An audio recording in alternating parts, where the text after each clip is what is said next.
My next Patreon question is from Thomas, who wants to know what are some streaming movies that you think could have done well at the box office if they'd gotten a wide theatrical release. One of the biggest what-ifs in modern cinema is how a streaming movie might perform with a traditional theatrical release, and there's certainly some movies I think would have been hits. The first film I actually thought of when I got this question was Beverly Hills Cop Axel F, the fourth movie in that franchise. Jerry Bruckheimer's had a lot of success lately producing sequels to some of his previous productions, like Bad Boys and Top Gun.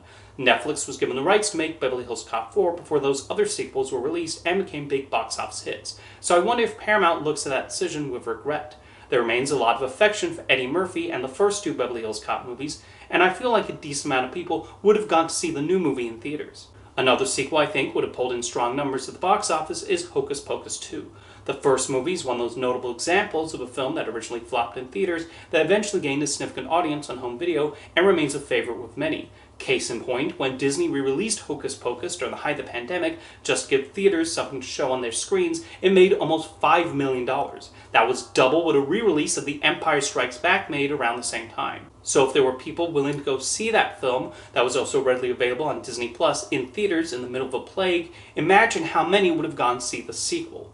One I'm curious how it would have done is Turning Red, which was originally supposed to be released in theaters, but Disney was still antsy about the pandemic and moved it to Disney Plus. Sing 2 made $408 million worldwide, the first real sign animated family movies could come back in post-pandemic times. Sonic the Hedgehog 2 grossed around the same amount, while The Bad Guys took in $250 million.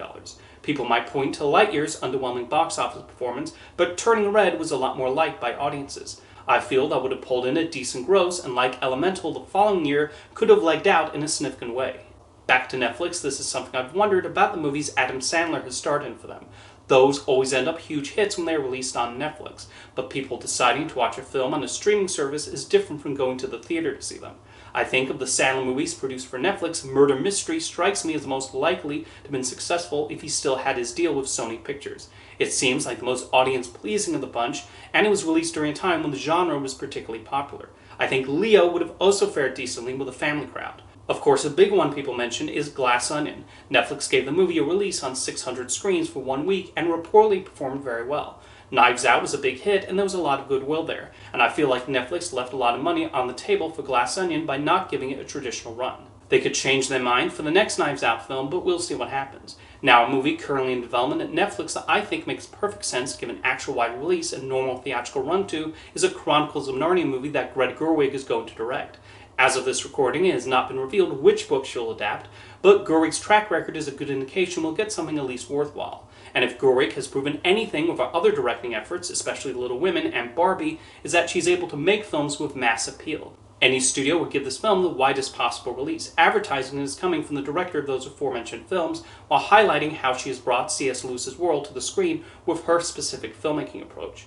We probably won't see this movie for another few years, and Netflix's film division also recently got a new person in charge, Lego movie producer Dan Lin, so we'll see what kinds of ideas he implements at Netflix regarding distribution. Although it's not just Netflix that has been uncertain about their theatrical prospects. Apple TV Plus has taken a step back and are currently giving even their prestige films limited runs as opposed to how they handled Killers of the Flower Moon and Napoleon. Meanwhile, Disney has gone the opposite route, as they're making less films for Disney Plus and focusing more on building up their theatrical slate. I mentioned Hocus Pocus 2 went to Disney Plus, but if that movie was being made now, it probably would have gotten a theatrical release, like what they're currently planning with Freaky Friday 2 and The Princess Diaries 3.